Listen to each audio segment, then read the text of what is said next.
Happy summer, dear listeners. We hope you're relaxing on a beach somewhere next to a huge stack of books and a refreshing beverage. In light of the season and May being National Mystery Month, today's conversation is on the first Nero Wolfe series detective novel, Rex Stout's 1934 Fer-de-lance. The Nero Wolfe series is considered groundbreaking by many fans of detective fiction, as its protagonists are taken from each of the British and American detective genres.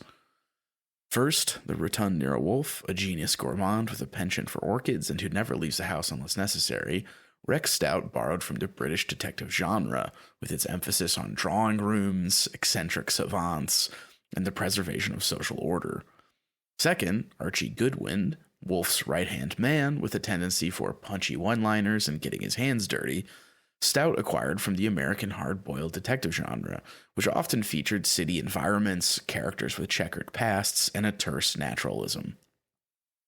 It was Stout's innovation, as we touch on in this conversation, to personify these two traditions into likable characters that bounce off each other, but which nonetheless develop and exhibit a deep affection and understanding for each other. The plot is your typical mystery knotted tale featuring a college professor, a golf club, and a poisonous snake. In today's conversation, we touch on the genre of detective novels, the importance of having likable characters, and the absence of, in American fiction more broadly, heavy-set characters who are cool and heroic. We hope you enjoy the conversation.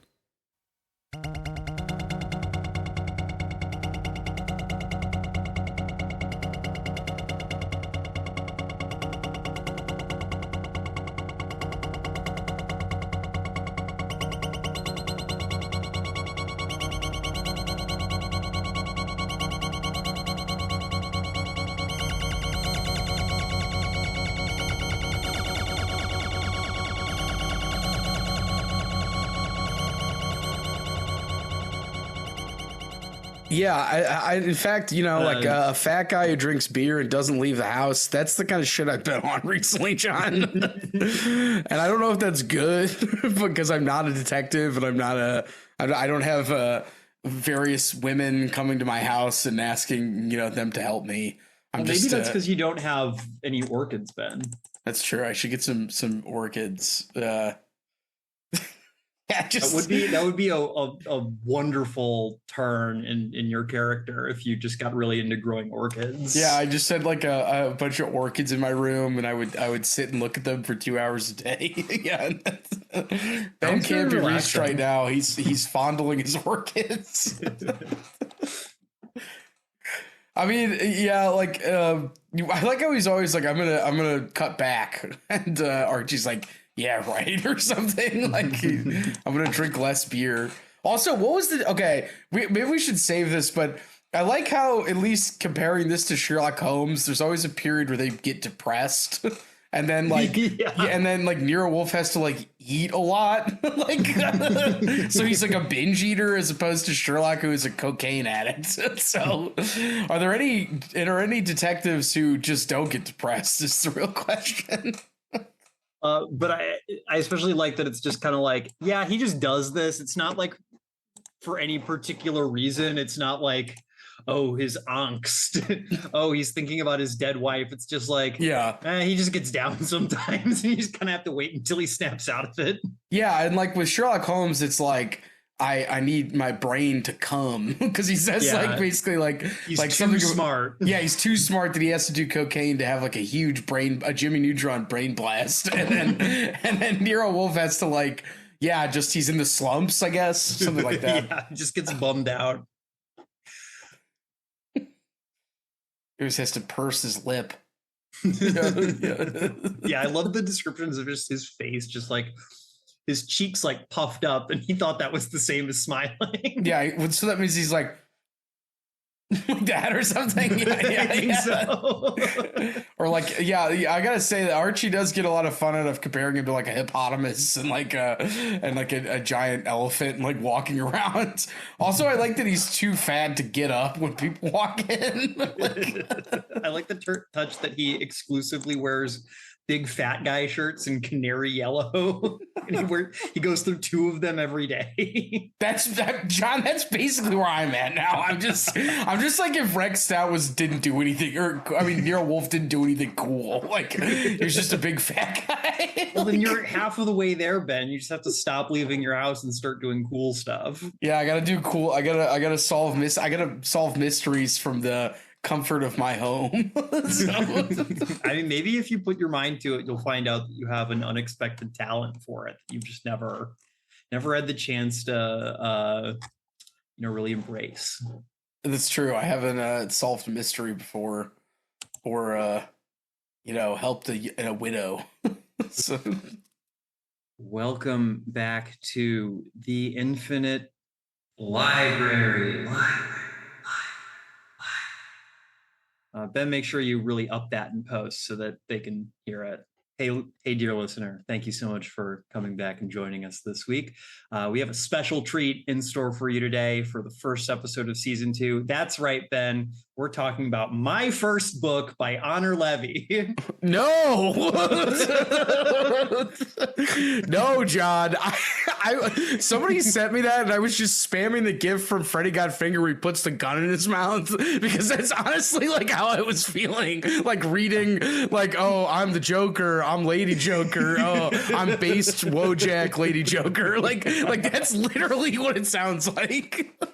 Yeah, I didn't read the whole of that profile because I couldn't bring myself to. I've had too much going on in my life, and I felt like reading that would make me want to hurt myself. So I didn't. I read some excerpts though, and I think it's really fun how to be like the Zoomer voice of a generation. You just do like their equivalent of Tumblr, like lol random jokes. Yeah. And but it's cool as long as you look like you abuse stimulants and you're friends with Dasha. Did you read about her having the tattoo of the Apple Notes application? Oh, that's how you know a real writer, if you use Apple Notes, because your ideas are so good that you have to put them in your phone as soon as you have them. But why would you get a tattoo of an application? Why are you presenting yourself as if you're a phone home screen? Like that doesn't make any sense to me whatsoever. Like, I guess we're just not cool enough for Dime Square, Ben. I'm not based Lady Joker. I'm not based Chad Wojak Joker. I'm not pretty boy angel yearning Joker. Like, well, maybe if we start abusing prescription stimulants and move to New York, we could get some of that teal money for the podcast. Yeah, those cool. Teal bucks. Yeah. Listeners, I keep threatening to Ben that like I'm gonna make him do like a bonus series with me about like stupid events in literature this week, which every week it'll just be us going over, the latest travesty or degradation of literature we've been subjected to by our chattering classes and their toadies in what passes for a literary scene today. But Ben, I have some good news for you. We're actually not talking about my first book by Oh, Honor thank Levy. God. I feel a weight is lifted off my shoulders. I am no longer based soy jack female male Joker. Well, Ben, I'm about to put a heavy weight back on your shoulders. And that heavy weight is the fictional detective Nero Wolfe, morbidly obese genius, and altogether cool guy. Yeah, he was like, what if Columbo was a huge fat guy and never left the house, but still solved crimes? So May is apparently, I didn't know this until a couple weeks ago, but apparently May is National Crime Fiction Month. Wait, really? Yeah, fake month holiday things that either the US government said because some lobbyists told them to, or just like some publishing house declared at some point, and it's just on Wikipedia, so you have to believe it now. But yeah, it's National Crime Fiction Month, so I wanted to do a mystery novel, and I kind of don't remember exactly how we ended up talking about Nero Wolfe, but John, I remember. Oh, Yeah. please tell the listeners. So this was a discussion based on the fat guy archetype in fiction, because as we all saw in Dune Part 2, Baron Harkonnen, fat guy evil.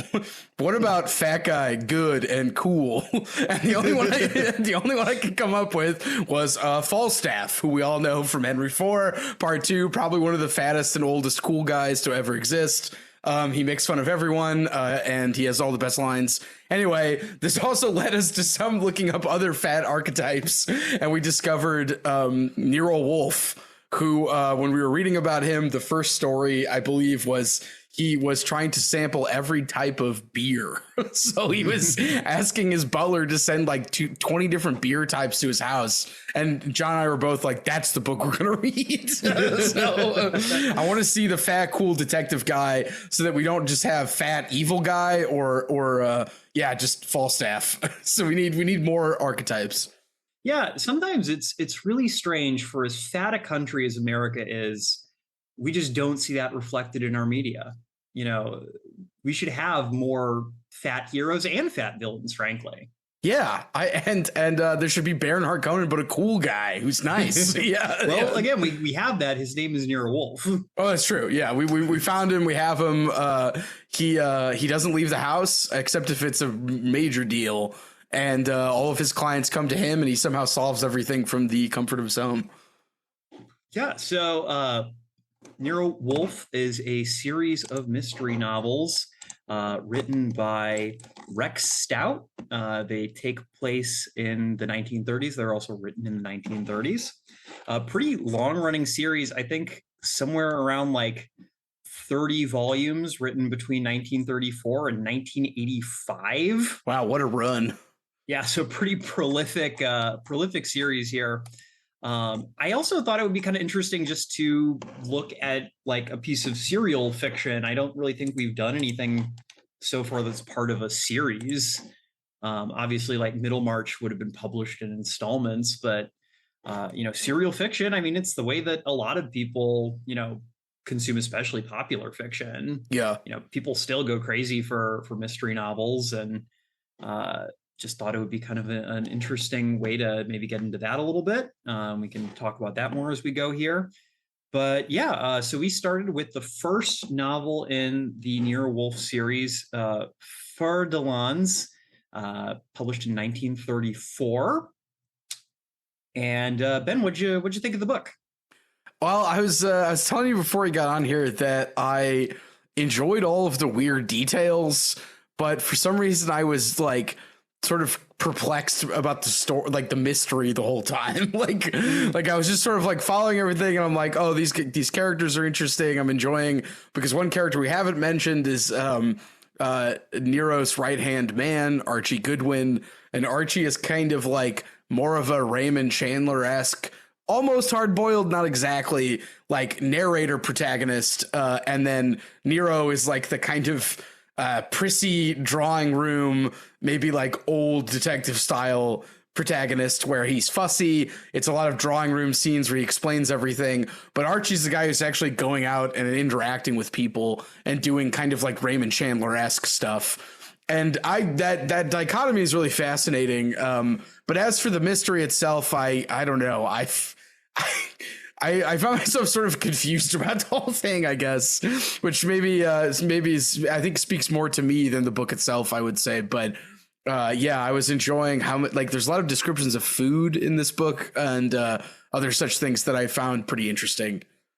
Are you generally like, do you like detective fiction much? I don't feel like we've really ever talked about many detective novels. It's something I definitely enjoy from time to time, but I've never been good at like actually trying to solve the case as it goes. I usually just kind of like let the story lead me along, and I'm not really necessarily trying to puzzle things out. But yeah, like, are you a mystery fan at all? I mean, I read all of Sherlock Holmes when I was a kid, and I remember liking those a lot. And then I read a couple Chandlers and liked those a lot. And I almost read the Chandler. When you read the Chandler, you're like, You know what? Chandler doesn't even know what's going on mystery wise. Like, there's a famous story that I believe in. Oh man, some movie with Humphrey Bogart. He was arguing with the director about why this character was killed in the first act of this Chandler adaptation they were doing. And they were up late drinking and arguing about it. And they called Chandler, who was also up late and drinking. And he's like, I don't remember. like Chandler doesn't know why the guy was killed in the first act. And I remember thinking that I, at the time, liked that more because I was like, vibes, you know, like you're hanging out with the LA guy and it's kind of like, you know, for instance, in The Long Goodbye, it's a great Altman movie adaptation. It's sort of like this idea about how your friends kind of will take advantage of you and stuff. And yeah, there's a crime going on, but I like that story kind of. So I guess to summarize, yes, but not for a while. And so I haven't really. Yeah, for instance, like James Ellroy, I've been meaning to read some of him and I never gotten around to it. So yeah, I would say I was at one point and then kind of fell off.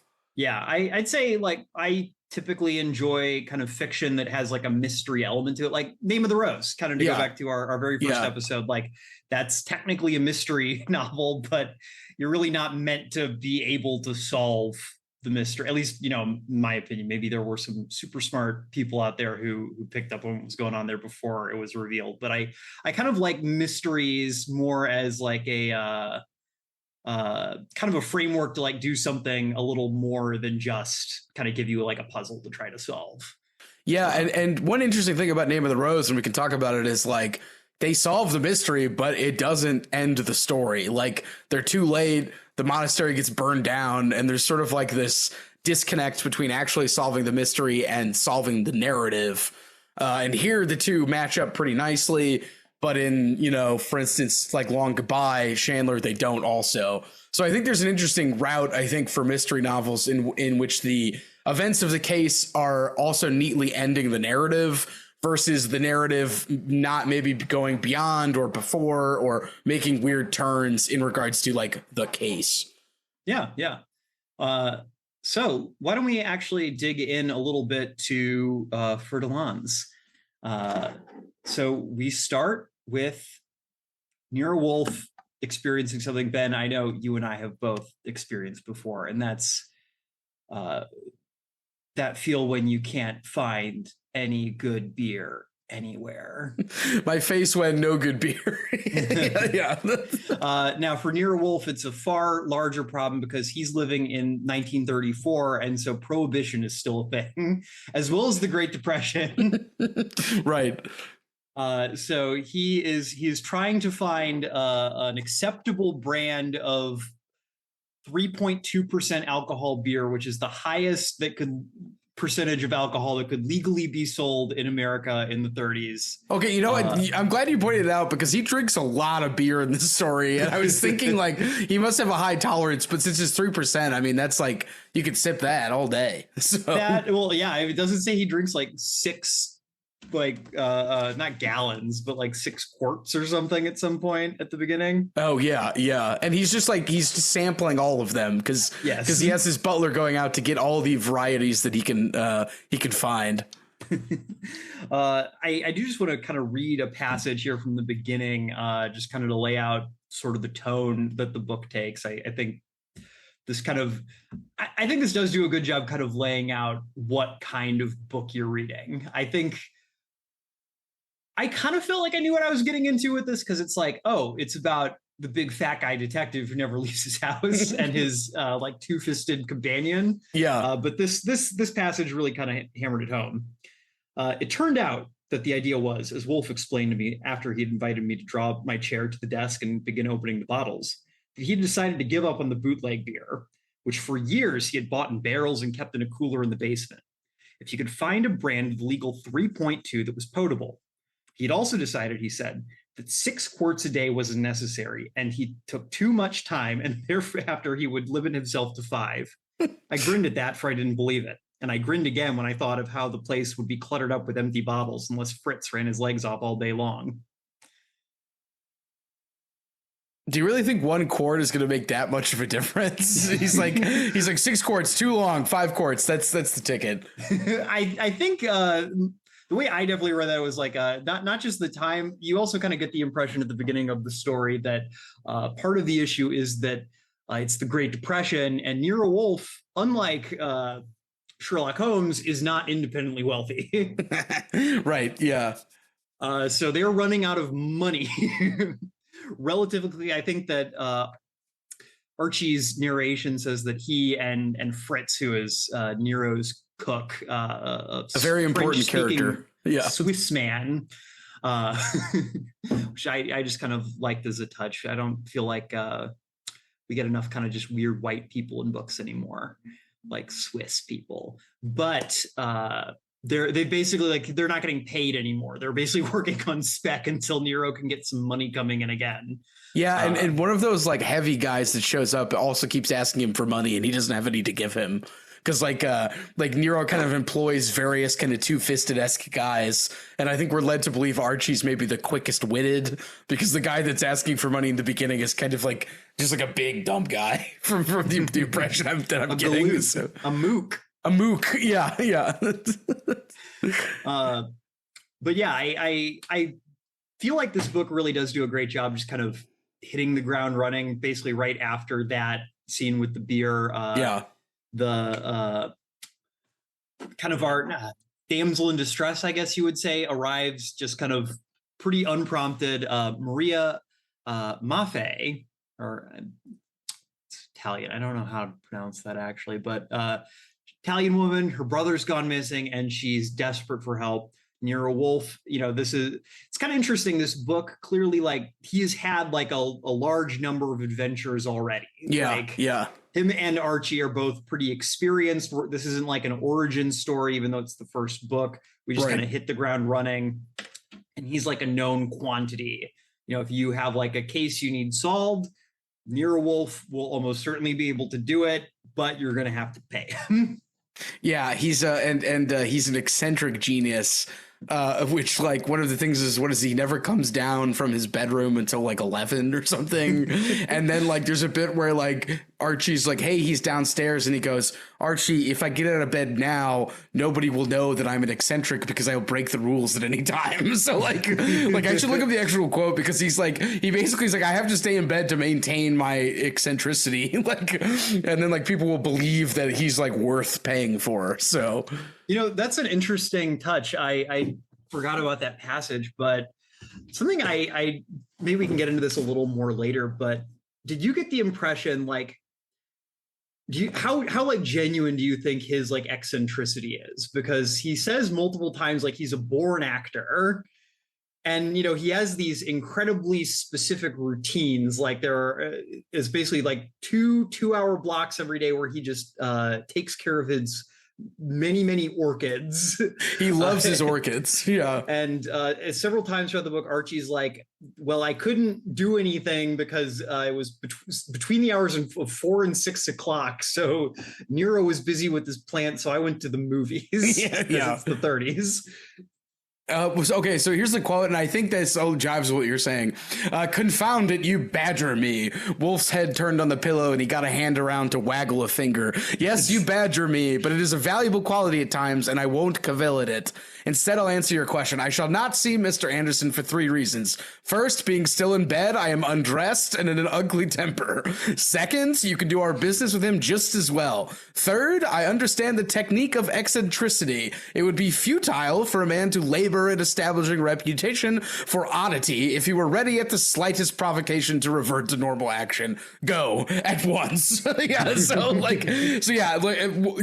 think you're right that there's kind of like this flair for the dramatic, but it also, like, since he's kind of like a Sherlock Holmes, C. Augustine Dupin, Perrois, we could even say Columbo-esque figure. He's clearly reasoning everything out, and so like there's this sort of logical reasoning for his action, but he assumes the mantle of the actor because I believe it's convenient.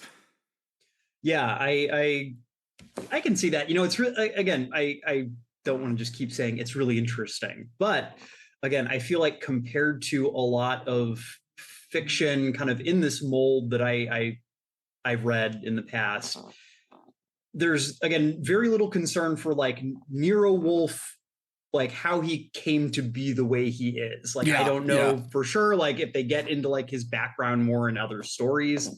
But you know, he kind of is a character who really feels like he's just like popped into existence exactly the way he is. And you're really not supposed to like kind of dwell on the idea of like, well, what would make a person this way? Like Stout is not really concerned with like exploring his backstory or like the reason he is the way he is.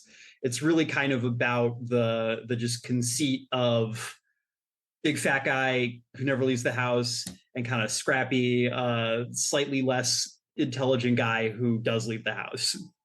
Yeah, and Archie gets all the good lines. I think of many, my favorite is there's a actual like fight towards the end of the book, and he goes, "Here it comes." He says, "Here it comes," before he punches a guy, which is one of the funniest things I think that you could have like any sort of scrappy character say. But him saying like, "Here it comes," and then just punching a guy in the face is like, that's like. I don't know. That's great. So yeah. And we're told also that the one time he actually leaves the house is to pick up Archie, who is in jail. And we're not really told exactly why, but that he saw fit to leave the house to get Archie out of jail, which I think speaks to their relationship. And that's really all you need to know, not like exactly the particulars. Yeah. Something that actually I kind of found myself thinking as I read through this book, what this reminded me more of than anything. I mean, obviously there are all the parallels we could draw between Nero Wolfe and kind of other like famous fictional detectives with kind of a similar serialized history, like you said, Sherlock Holmes, Poirot, etc. I think for me, like reading this book, I really kind of saw the way that like these kinds of stories went on to like inform the development of like comic book superheroes. Like just kind of the idea that it's like it's not about like exploring like these characters like psychologically. It's just about kind of like the conceit of the hero and the sidekick, and they have their kind of gimmick, and it's just kind of about watching them like unravel this plot. And it's not about kind of this sort of interior, really like literary interior, like exploration of like what would drive a man to become 500 pounds and never leave his house and solve mysteries. Yeah, and two, I think that's also closer to like the original form of detective fiction, which was more just like, what if we took like Enlightenment rationality and applied it to, crime and sort of like using your brain to fit together a story out of all of these different pieces. And then that story connects people from different levels of society. Like you don't really need a whole lot of like quote unquote psychology for that. You just need the presentation of said story. And sure, like in some of, for instance, Doyle's stuff, he gives this historical background, but that part of his stuff always sucked. I mean, it sucked in a sense that, like, in Study in Scarlet, it's clearly like this sort of fear of Mormonism that like the villain has, despite all of the cool stuff with the Watson and Sherlock and them getting to know each other. There's just all of a sudden it turns into this like propaganda anti-Mormon thing. Anyway, but yeah, I think you're right. I think like in the 30s too, like wasn't that like the golden age of comic books was the 30s, or was earlier the 20s? Not the 20s. I mean, I guess a lot of like comic books were starting in the 30s, I think. So I think your point makes sense in terms of like the benefits of serialized fiction. Also, Chabon, I mean, you read the thing about Sherlock Holmes where he like analyzes Sherlock Holmes, and I think one of the things that he says about that in it's in one of his essay collections, is just that like if you wanted to make money, you had to come up with these stories fast enough. And he's like, what would it mean to come up with these stories fast enough? And Chabon's analysis of Sherlock Holmes is that each one of the stories is a machine for stories, so that characters are always telling each other stories that fit into the grander story of their actions. And then there's usually a villain or a protagonist who tells the story why he did what he did. And I think some of that happens in this book because we get the ongoing story of Archie and Nero, and then we get the story of the crime. But crucially, we don't get, like, for instance, the guy that goes to Argentina and has that like son who ends up being a crucial part in the story. We only get kind of his story. It doesn't quite go as detailed as it would, I think, if like say Doyle was writing this, but it gives you just enough. So I think that connection to superheroes makes a lot of sense, because I think similar things were going in terms of serialization and storytelling, and like a sort of, if you can keep this up, people will keep buying them. Yeah, for the listener, the essay Ben is referring to is Michael Chabon. It's entitled Fan Fictions on Sherlock Holmes, published in his collection Maps and Legends from 2008, which is a really great essay collection. Definitely recommend checking it out. So I think let's get into the mystery a little bit, because again, I think that we're talking about a mystery novel. I feel like we've kind of we've laid out our major players who we kind of need to get into before we get into the mystery itself. Everybody else, I think, we'll kind of introduce as we go here as necessary. But obviously, Nero and Archie and their relationship is really kind of the beating heart of this book. So we definitely need to kind of get into them before we can get into anything else. So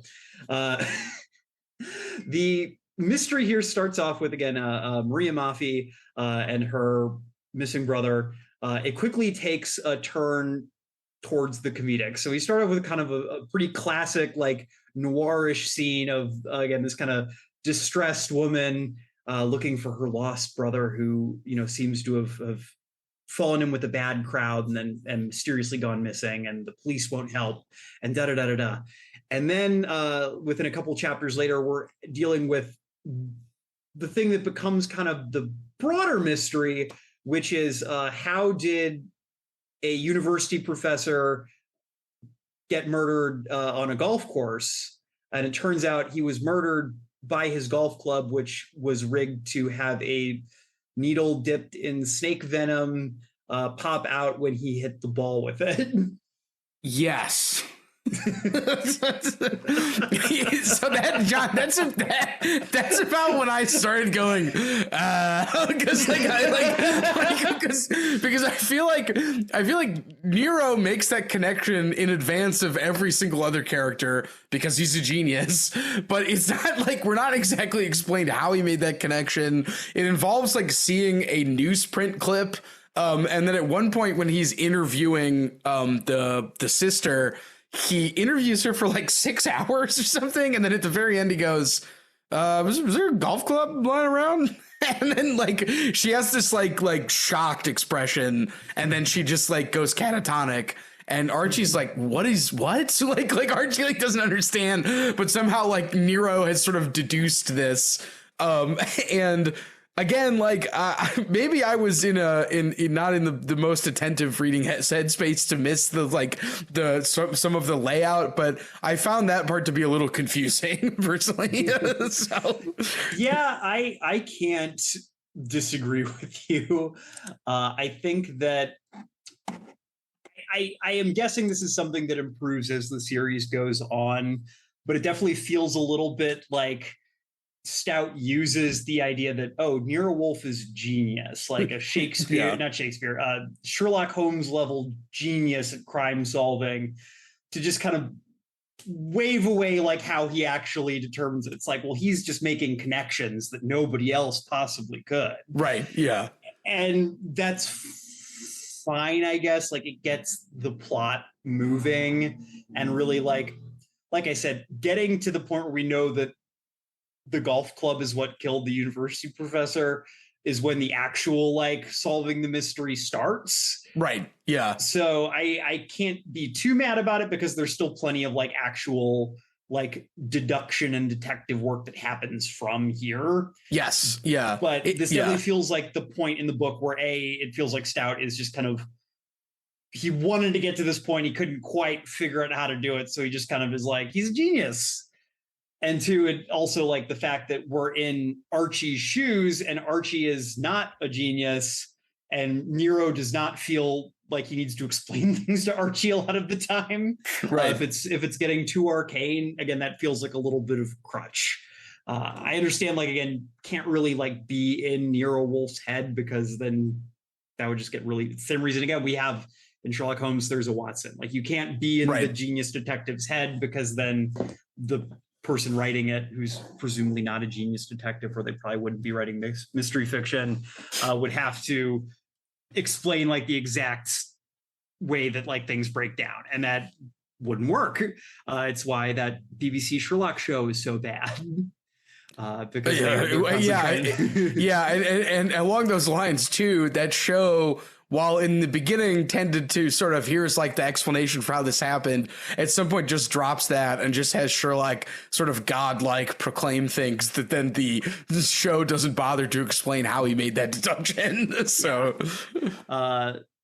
you know, this is a first outing, so I think I'm willing to be a little more generous than maybe I would if we were reading like one of the later installments in the series. Yeah, and two, doesn't basically he send Archie to look at the body of the college professor, having already bet $10,000 that there is a poisoned pin or needle in the corpse that I believe no one had noticed yet, or I think, and again, that's like, to me, that's also just like sort of wagering down, like, okay, Nero's a genius. He can bet 10 grand sight unseen that there's a poisoned needle in this corpse of this college professor.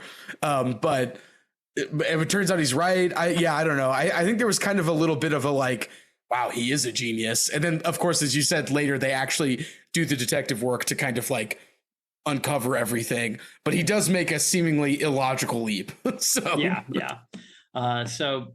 know, we're quibbling. He's one of the greats. Yeah. Who are we to judge? Yeah, we're no Nero Wolfe. We could never be. As much as we might be a fat guy who drinks beer and doesn't leave the house, we're no Nero Wolfe.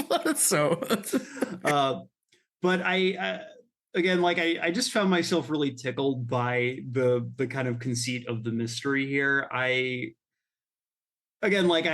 first scene, like, again, didn't really like read the description of what the story was about before I got into it, because we kind of just decided we're gonna do a Nero Wolfe book. We're gonna do the first one, and we just jumped right into it. That first scene, again, I was like, oh, is this gonna be kind of like? It seems like a little bit bland. Like, it's not bad, but it's not like super interesting, and then it immediately gets like so goofy that I'm like, oh, thank God. We're getting weird with it. Yeah, especially the the body bet, and then like also I have this line I wanted to talk about that's related to that. So at one point he hires a guy, I'm gonna have to find it in a second. Basically, he hires a guy to instruct him on literally everything that you could know about golf. And he says something very interesting, and he like pays this guy to do it. So the guy's like demonstrating in the house of Nero Wolfe about golfing, and he says this line that I thought was interesting. Oh yeah, here it is. Okay. I thought this line was interesting. So at some point he's like, I need to know everything about golf. So he hires a guy to demonstrate various golf things in the house, and it's sort of like a comic scene, but he says something interesting. To the golf expert, Mr. Townsend, Nero says, that I think will be all. The lesson is complete.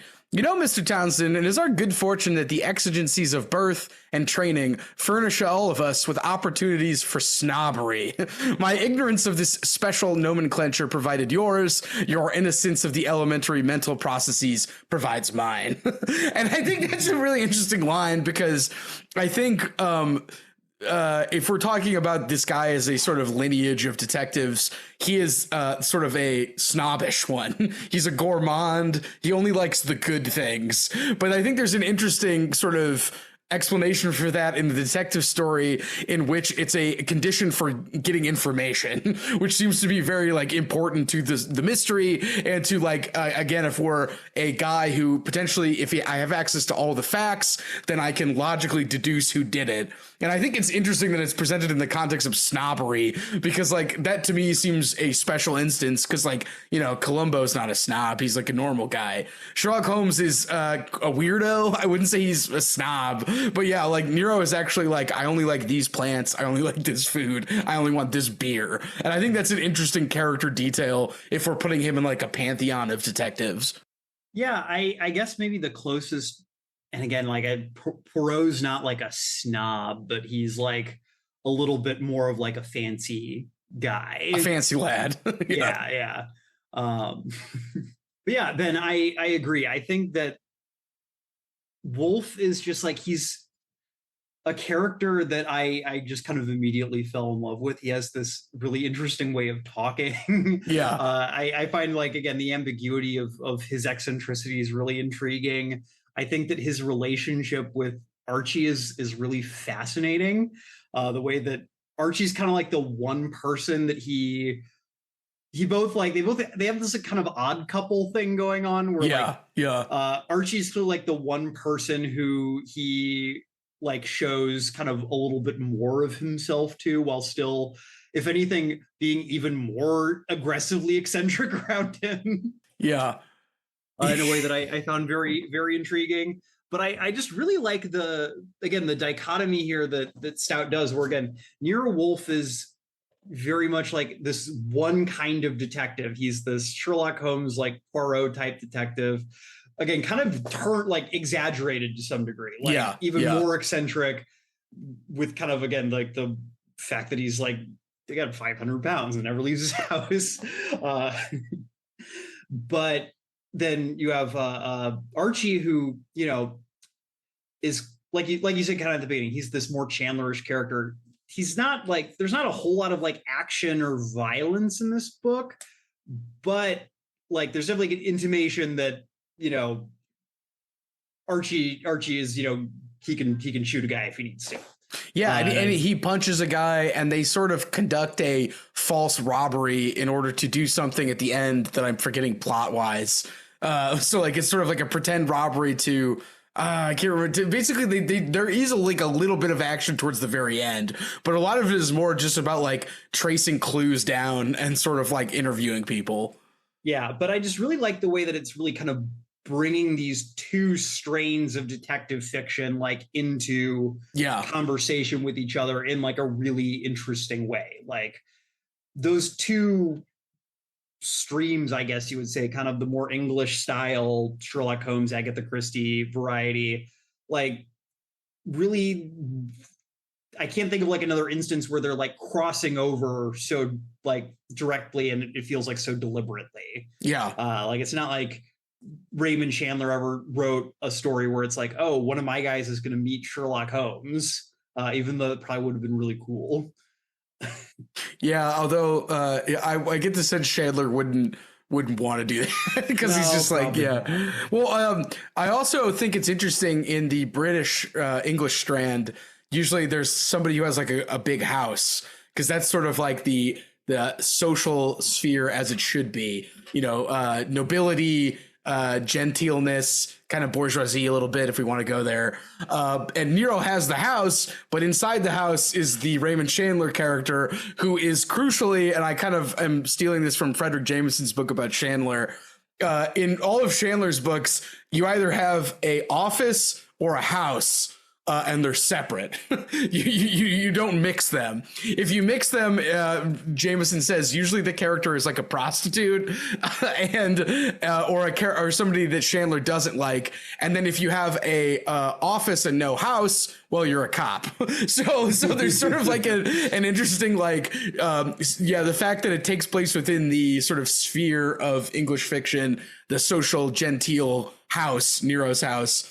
But the Chandler protagonist is hanging out. Like, you don't really see that a whole lot, because usually, as we were saying, like Chandler wouldn't have Sherlock Holmes because he's more interested in like LA stuff. So. All right. So so again, let's kind of circle back around to the mystery. I feel like so the golf getting a little off topic, and because we just kind of are enjoying these characters so much, but let's use that as an excuse to kind of talk about some of the other characters in this book. Something I actually really liked with this book is that it had a big cast. I read a lot of times when I'm reading or watching like a detective thing today, the cast is kept pretty small, because I feel like authors are trained today to like cut as much fat as possible. But I find that, like, at least in my opinion, that always kind of makes the mystery less fun because there's less people to kind of guess at. Unrelated, but because it's my show and I can talk about what I want. I also have this problem with horror movies today where the cast is never big enough, and so they can't kill off enough characters. And so like maybe one person dies in the whole, because like you have to have like 3 people survive at the end.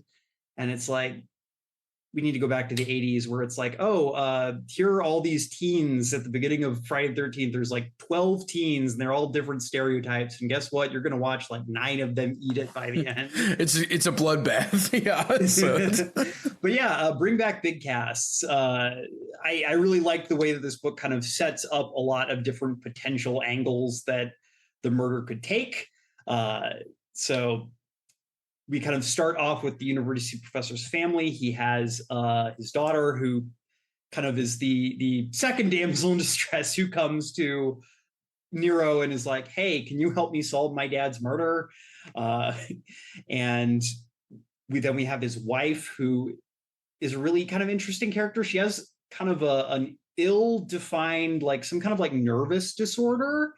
Definitely kind of feels like the state of psychology as a science, like we're kind of straining against it in terms of like actually describing what she would have in modern parlance. But she's definitely like, she has like some kind of like bipolar depression or something like that. She's apparently like tried to kill her husband once, a little bit half-heartedly, shooting at him, right, with a gun. Yeah, she tried to shoot him with a gun, but per her doctor, she like shot at him from 10 feet and missed. So she kind of didn't want to do it. But she puts out a $10,000 reward for anyone who can solve the case, but only because she's convinced that she did it. Yeah. Because when Archie goes to interview, she's just like, "Oh yeah, I killed him."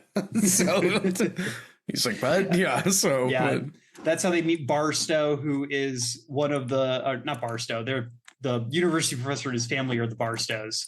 That's how they meet.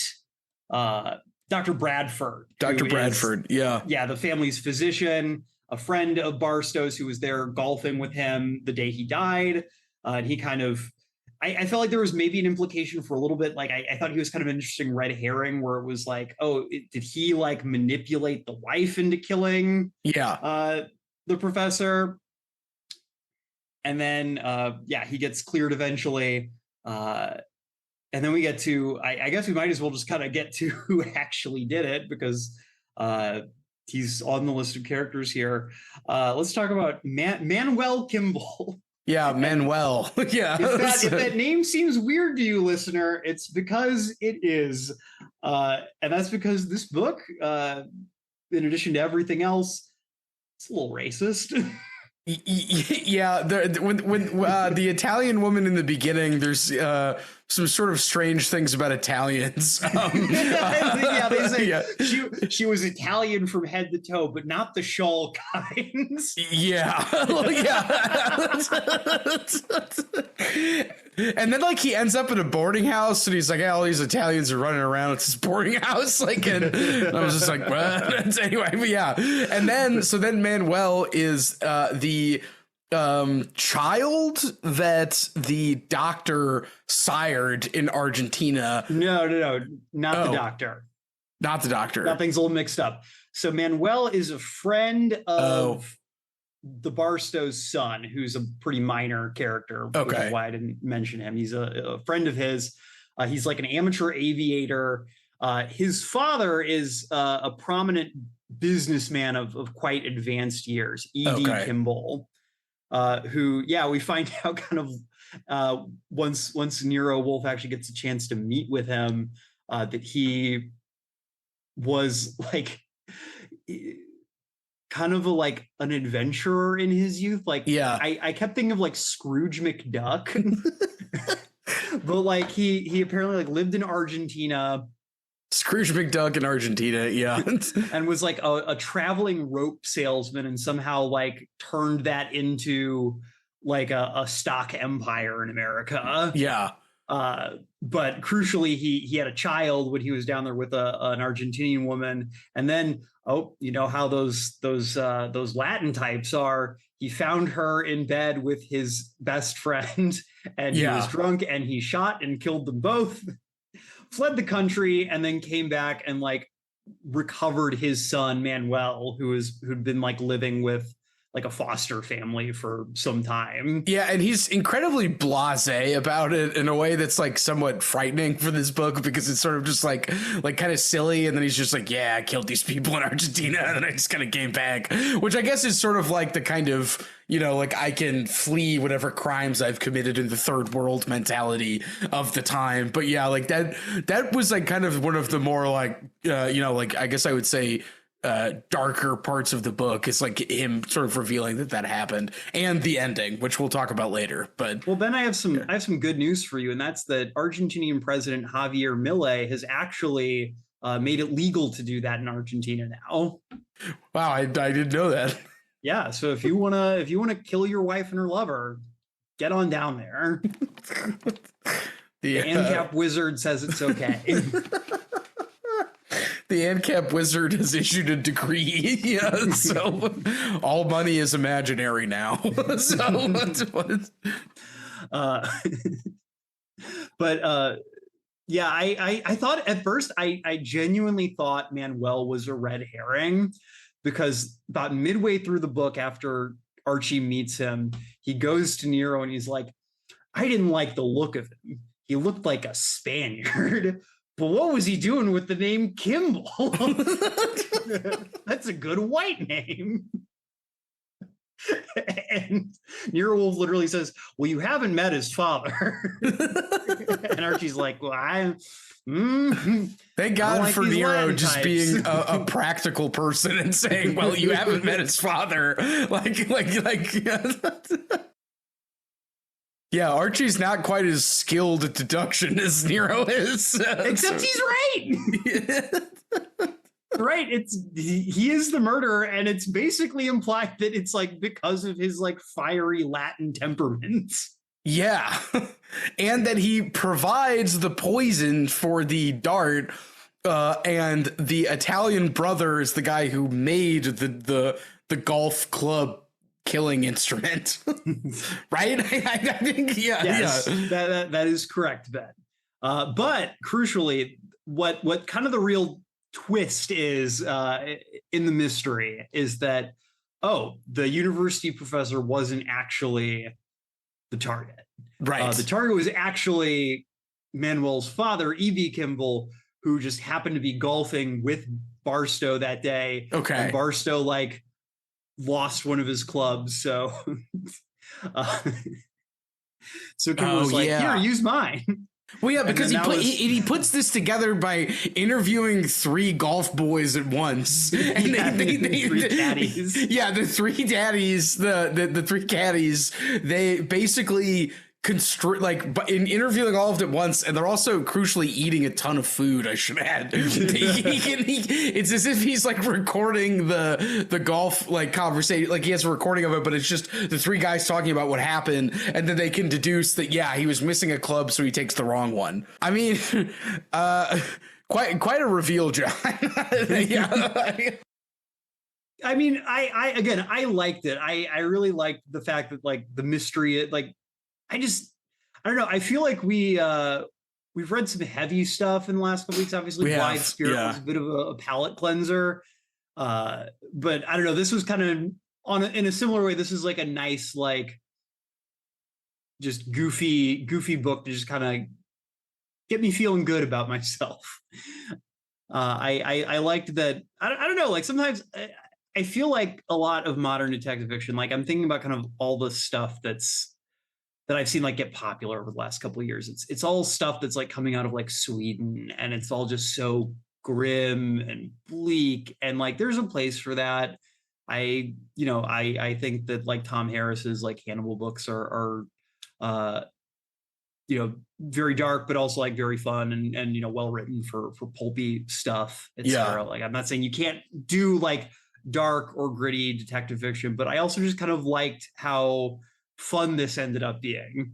And again, just the way that the mystery didn't take itself too seriously.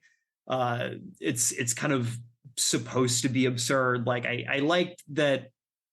Yeah, I just like the tone of this book. Like I liked reading something that just was trying to entertain me, versus trying to like do something really like heavy or ponderous. Yeah. You know, I feel like a lot of genre fiction, like there's plenty of genre fiction story today that's purely like, you know, just checking off the boxes and kind of telling a fun story. But so much of it, there's a lot of genre fiction today that's like trying to be literary too. And I kind of just liked reading something that was just unabashedly like an entertainment. Yeah. And I think too, like you mentioned the big cast of characters, and it's like they just kind of come traipsing through Nero's door. like yeah, Archie does go out to meet some of them, but crucially, a lot of them just kind of show up at his house because he doesn't leave. And so like he does go to meet them, usually it's so that he can like be, hey, can you come back to Nero's house? Right. So like there's something kind of like, yeah, like noirish or even like play-ish. The fact that like it's like, sure, there are other settings, but the major set is the house in which characters kind of walk through the door and get interviewed. And I think that's also kind of entertaining because then it just becomes about, well, how will these characters interact with Nero and Archie, basically? And how will they deal with Nero's quote unquote eccentricity or not? And then like the fact that I guess E.B. Kimball confesses to that story to me was kind of like the darker aspect of this sort of like, he's like, yeah, I killed those two people in Argentina and I didn't get in trouble for it. You know, like that's, I don't know, like for everything else that happens, that seems kind of dark. Although I think crucially it should be added that, yeah, it is entertainment. And so it never ever gets like too ponderous, but yeah, there's, I think an attempt for just, let's have these characters bounce off each other while they try to solve this mystery, basically. Yeah, like I found the prose in this book like pretty like bouncy. Yeah. Like I really, once I got into this book, like I flew through it. Like I got through this, and my edition came out to like 289 pages, but I probably got through it in like 3 hours. Yeah, and Archie tends to get punchier sentences while Nero gets like longer, kind of lot more periodic sentences. And like, for instance, he's this bit stuck in my mind. I spread open a first section on the desk before him, and he pulled himself up in his chair to hunch over it. It was like seeing a hippopotamus in the zoo get up for a feed. Yeah, so that bit just like, okay, that's the image. And then like we were looking with the Nero quotes, it's a bit more laborious. He's explaining his reasoning, but he's doing it in a way where he's like, yeah, of course I'm right. Like, why would I ever be wrong? You know, so.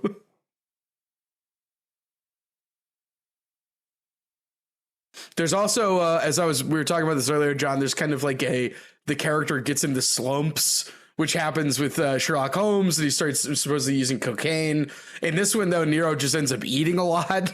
And as John was saying, this isn't really because of any angst or ennui. It's just like he's just kind of in the dumps. So like, yeah, he's just a big dumpy fat guy. Yeah, and he needs to eat, and it's just like he could eat pretty much anything. That's what it says. like he could eat like lots of fancy food, or he could just eat a bunch of like random stuff. It's like, who knows how long it would last, is what Archie says.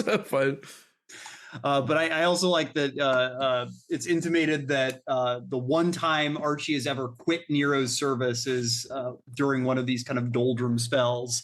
Yeah. And basically it snapped Nero out of it because he realized that he needed Archie so bad. Which I just always like it when characters just realize that about each other. Yeah, that's kind of what you're here for, because unless you're here for the mystery, but I feel like I was more into stuff like that. So one thing that I think is interesting, I feel like with a lot of detective fiction, is the accrual of like really important details. And I'm going to mention something that I was reading that doesn't exactly relate, but I will make it relate. I've been reading a book about Ezra Pound, which is Hugh Kenner's The Pound Era. And he has a chapter on like this aesthetic period, which would have coincided, I think, with like a little bit before the 1900s, maybe a little bit into 1910. And this is emphasis on the aesthetic of the glance.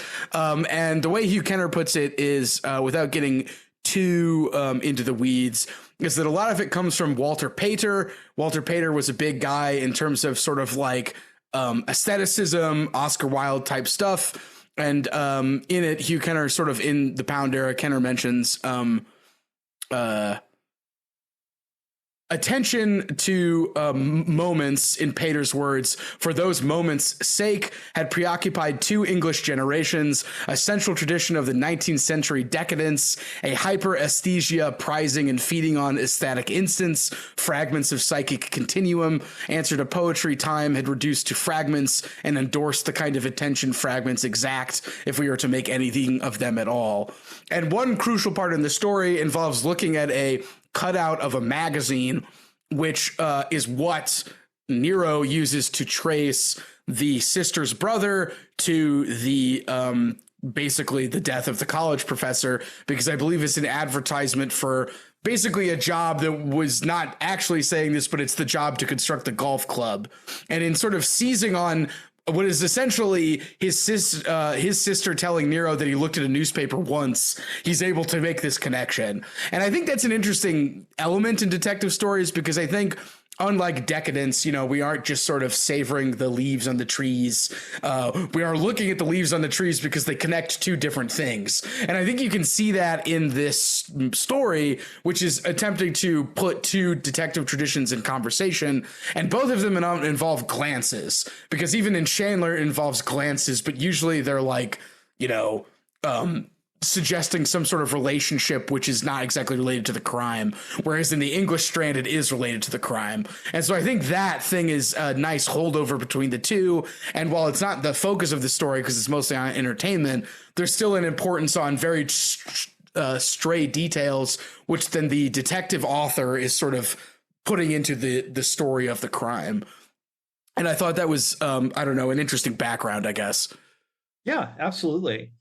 I obviously am not reading the book you're reading, but I agree. I think that, again, once the real mystery, as I'm kind of thinking of it, is established, I think that the book actually does do a really good job kind of gradually building up the details that Archie and Nero are both kind of noticing in different ways, and kind of bringing those things together in a way that I think, when we do actually kind of get the full scope of what's going on, like, we have all the pieces. Maybe they haven't exactly been put together in a way that would immediately occur to like me if you just gave me all the pieces and said like, hey, figure this out, moron. Yeah. But I did not feel like cheated by the end of this book the way that maybe I felt like a little cheated at the beginning with, again, kind of the initial discovery of the poison needle, where it felt like, yeah, kind of just like this answer came out of a black box and I had no way to understand like how we got there. Yeah. I think that Stout does like a really good job, I think, with the types of details that each character picks up on, because Nero obviously is someone who, he is in his house all the time. He is the one who kind of, you know, he is clearly like, he consults books a lot. You know, when they discover at some point, Manuel like sends a snake, like one of these Fer-de-lance vipers to them. And he's kind of, you know, he sees the snake and he's able to kind of like deduce all this stuff based on the snake being sent to them, in terms of like the fact that the poison was used on the needle that killed the professor.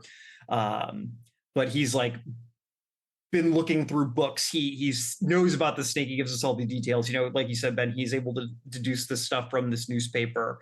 Whereas it feels like Archie does a good job like reading people, even if maybe he doesn't necessarily notice like that he's as good at it as he is. Like, again, I think it's really interesting the fact that, I mean, again, it is a little racist, but the fact that he pegs Manuel like basically from the jump, right? I think speaks to kind of what his role in the story is, besides being the person who goes out and actually does the physical action, I think that his kind of more grounded perspective lets us as the readers, it gives us the ability to kind of see these characters that they're interacting with on like that human level that is so crucial, like kind of being able to kind of pick up these different cues and kind of follow the mystery along in a way that I don't know that we would if we were sitting in Nero's shoes. Like the way that, again, it kind of gives us these couple different red herrings that, you know, are dismissed eventually, but I was definitely kind of following different threads of potential outcomes before we get to the eventual outcome. And I think Stout does a really good job setting those up. And I think that, Archie's perspective is really good at that. Yeah, and I think that's a good comment too. If we're talking again about glances and details, I think having Archie be good at reading people, maybe more so than Nero, who's very good at just reading, you know, collecting all the straight data and sort of presenting the story of the case. And two, like I feel like when you read a lot of Chandler, it's mostly about reading people, because Chandler's less interested in the specifics of the case and more like people kind of interacting with each other.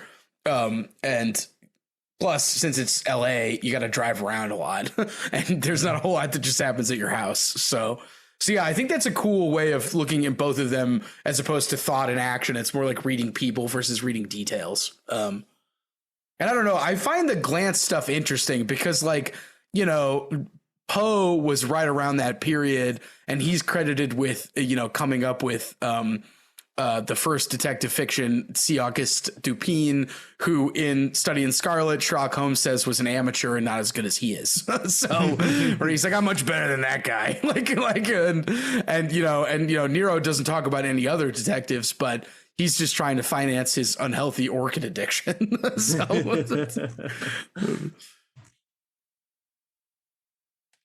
Well, do we want to get to the ending? I know you had some stuff you wanted to say there as well, and I feel like we're kind of coming up on our time. Yeah, so from the Chandler book, there's an interesting bit about more or less the ending of the story versus like the ending of the crime. And I think that's useful here because I think at the end, the ending of the crime and the story kind of wrap up at the same time, I would say. And importantly, here's the Chandler quote. So with Jameson, there's usually a little explanation that has to happen, but I'll just give it to anyway. But this, rather than the distinctions in social content or in gentility or violence, is the mark of the more fundamental generic shift from English to American hard-boiled detective story.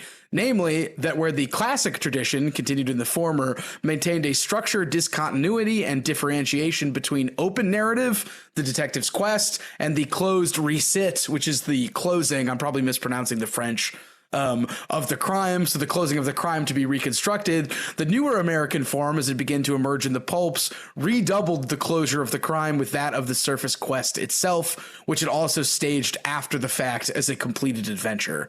So Jameson is drawing this very close difference between English and American, whereas in the English one, basically the structure and the narrative and the closure of the crime are split. In the American one, they kind of close together, basically.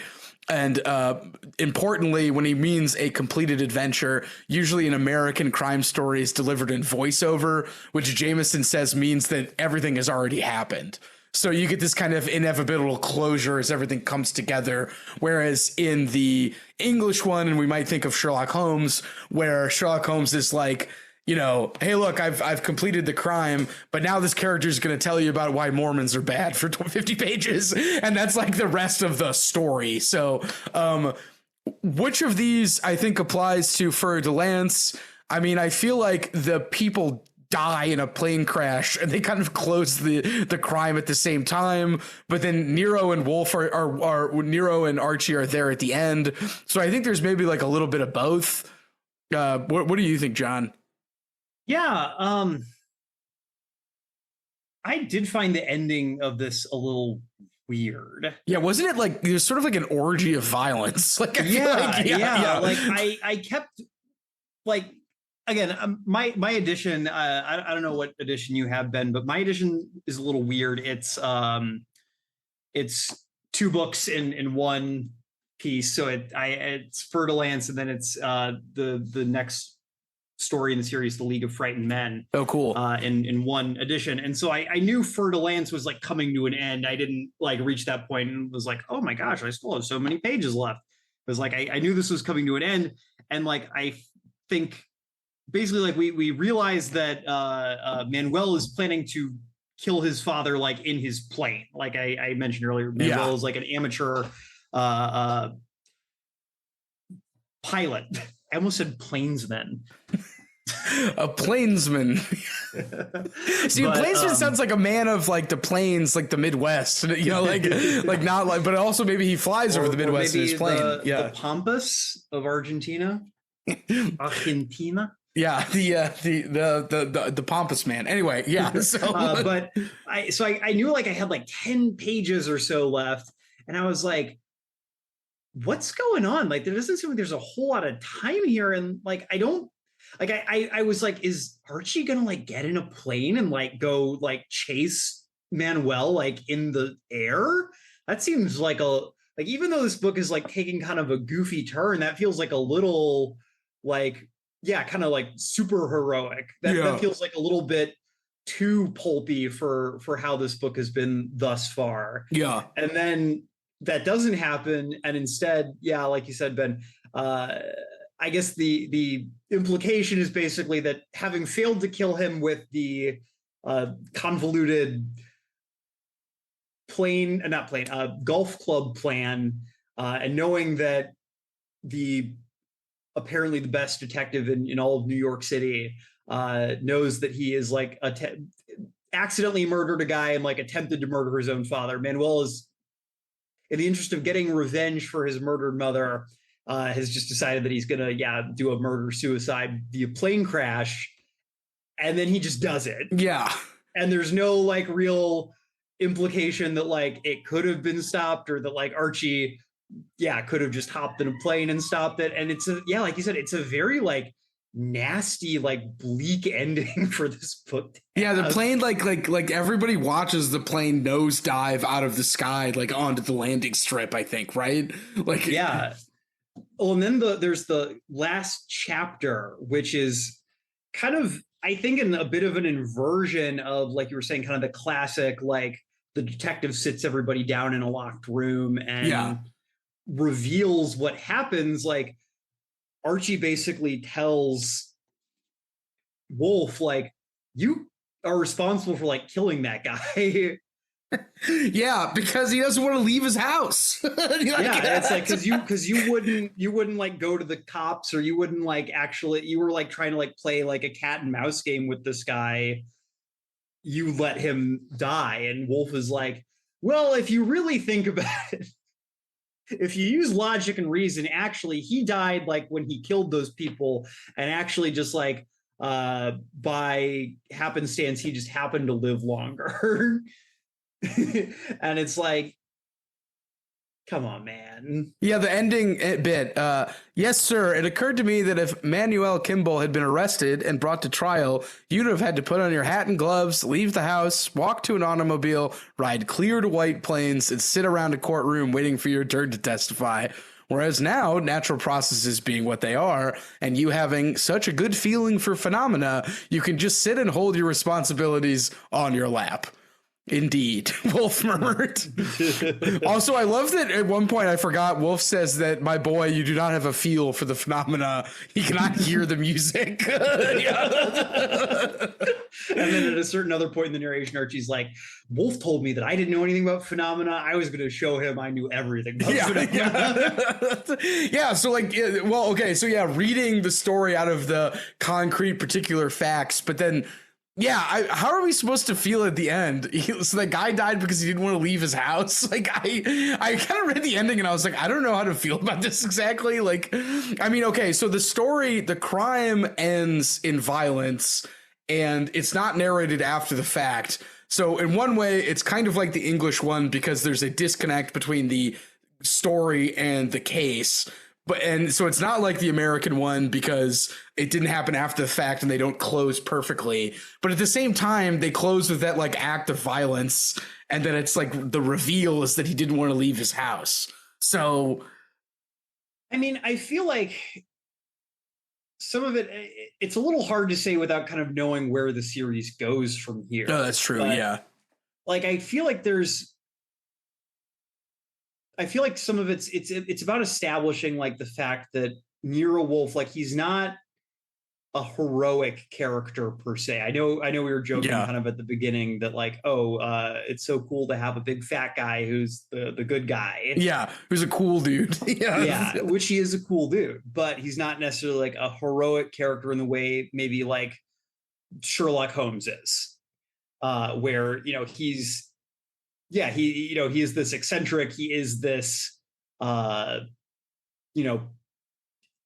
kind of solving the crime is its own reward for him, but he also is solving crime like to help people who are in desperate situations. Selflessness kind of. Yeah.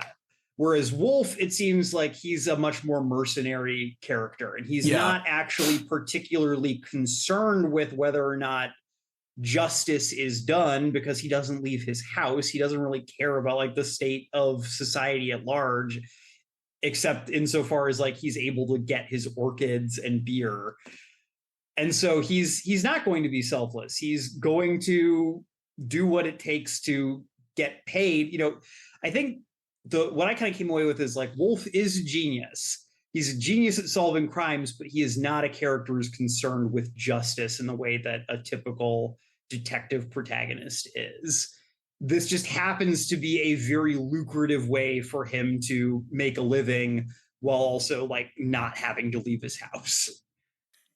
Right. Yeah. And I think that's an interesting choice. I think Stout is making a choice there. I think that it would have been I think the easier choice would have been for a cleaner ending where Wolfe makes the quote unquote right choice. And Archie, spends like 3 paragraphs talking about how miserable he was in the court and how he was always like futzing with his shirt and stuff like that and looking, It would be exactly like that tweet about Trump at the trial where he can't stay, he can't sit, he can't have his Diet Coke, he's miserable. Yeah.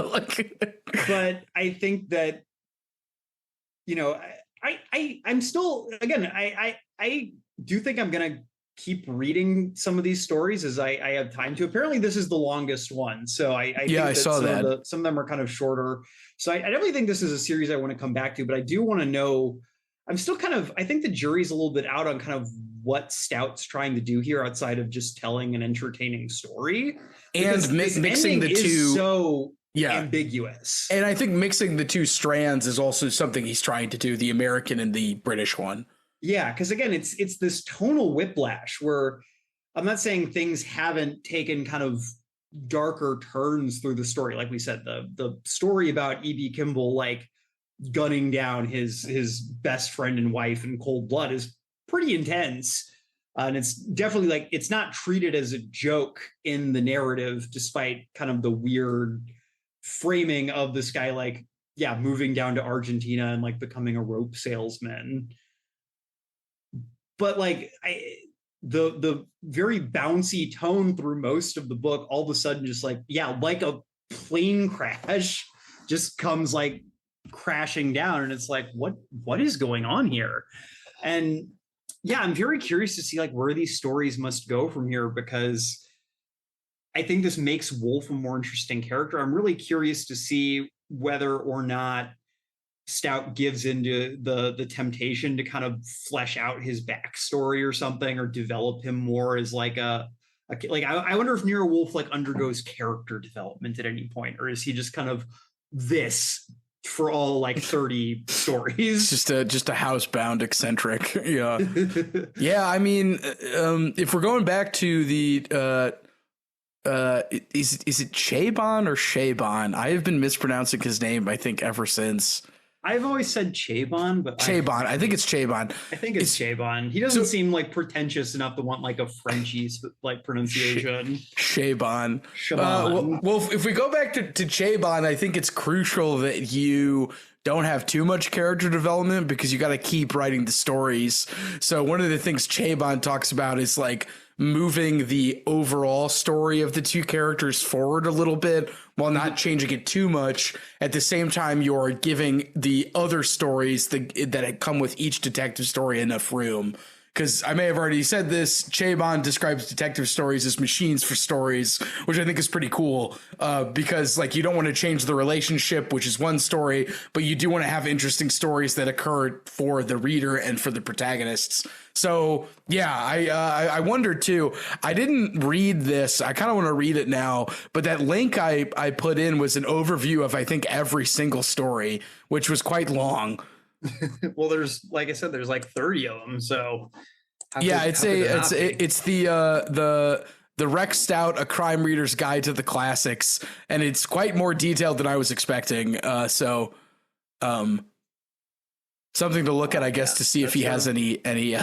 It's a long one. It's a long article. Wow. Okay. Well, Ben, I want to close out with some good news. Did we catch the murderer? Is justice been served? No, he crashed a plane into. Damn. Yeah. Sorry. But the good news is, so we're writing today in 2024. Nero Wolfe will enter the public domain in exactly 10 years' time. 2034? Yeah. So maybe we'll write a Nero Wolfe novel someday. Yeah, Nero Wolfe and the Case of Dime Square. Yeah, Nero Wolfe still alive, 100 years old, bigger and fatter than ever. Yeah, it's like with some of the stories of Batman, he just hasn't aged. Everyone was like, all the Dime Square people are like really fascinated with him, and then somebody like is like, but why hasn't he aged? And then they all want to know. They don't want to die either because they think they're going to get the teal blood bucks that makes them live forever. But meanwhile, Wolf is with Archie new Archie is solving the murder of some fashionista or whatever. From Times Square, I don't know. His new Archie, that's right. It's Honor Levy. Your detective methods are unconventional. It's like, Honor Levy is just like, I just write stories about them and then I determine the truth. I don't know. I was curious. I sometimes whenever I read like something from this time period, I'm always like, is this in the public domain yet? And then I don't think I need to justify it. I'm a big fan of the public domain, and I was just wondering like if you could write Nero Wolfe stories yet. Not yet, but soon. I like the idea of Nero Wolfe not aging, and he's so housebound that he doesn't know what year it is, and it's 2020, it's 2034. You know, like that'd be very funny. Gets stuck in his bathtub, and he's just waiting there for like 100 years. Yeah, Archie stumble onto the wrong brownstone in Brooklyn, and you're in there. There's all the orchids. Yeah. Okay, actually, that's something actually I do want to bring up, because something I do think is really interesting is, again, like, if that would work with any character, I think it would work with Nero Wolfe because he's such like a creature of habit. Yeah. And I think that, at least for me, I always think of like people who are really, really obsessed with like their routine and their habits. Like there is kind of this element where it's like, oh, you get convinced like if you just keep doing your habits over and over, and like your life will just never end. Yeah, and you won't die. It's a taste of immortality. Yeah. And so I don't know. Ooh, man. Okay, 10 years, listeners, check back. Ben and I will have written some real interesting cosmic Nero Wolfe adventures. yeah. Cosmic Nero Wolfe adventures. He emerges unaged. Yeah, so yeah, that's not a bad idea. Let's yeah, we need to revisit this in 10 years and then do it. So. Oh man. All right. Well, listener, thank you so much for joining us for the first episode of season 2 of the Infinite Library, as I guess we're thinking of it. Yeah, summer Infinite Library. We'll be chilling on the beach, which is also inside the library. But we'll be chilling. Come beach read with us. We're going to be talking about some cool stuff. I know I keep saying that. Believe me, we're working out some scheduling details, but we're going to have some really, really cool guests coming on the show here really, really soon. So please keep listening. Please keep supporting the show. If you are able, please leave us a 5-star rating on your podcast app of choice. That probably does more than anything else for getting the show in front of new listeners.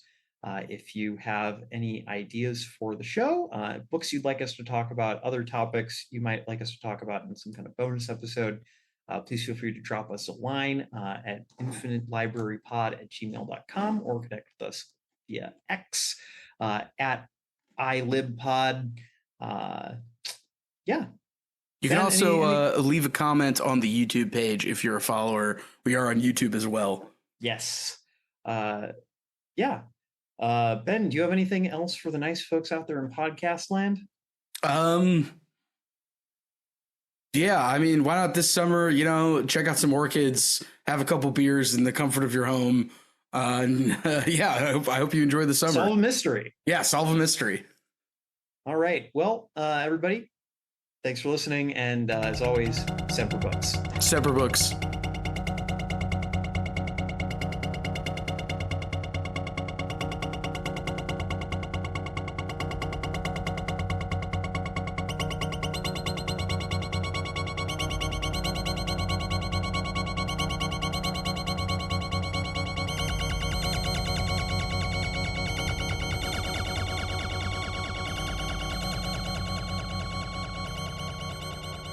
Was way fatter back then. Did you look at some of the adaptations, and in one of them it looks like they made Nero look like fat Orson Welles and they made Archie look like Columbo? I did see that one because I did like a double take and I was like, wait, did Orson Welles play Nero Wolfe? Because on the one hand, that seems like a really obvious fit. But also, like, I couldn't imagine him doing TV like that. Okay, that's another guy that I'm adding to the pantheon of cool fat guys, which is Orson Welles. I forgot to mention him. Falstaff, not real. Orson Welles. Well, he played Falstaff, so I mean that's okay. Orson Welles, real. Yeah. Champagne. The French champagne. By the French for its excellence. I'm gonna make a woke book where it's like, what if James Bond was a big fat slob? But he's really cool and he gets a bunch of pussy. Do try to leave some of the snacks, Bond. Oh, I do. Oh man, Fat James Bond is a great bit. Yeah. Oh.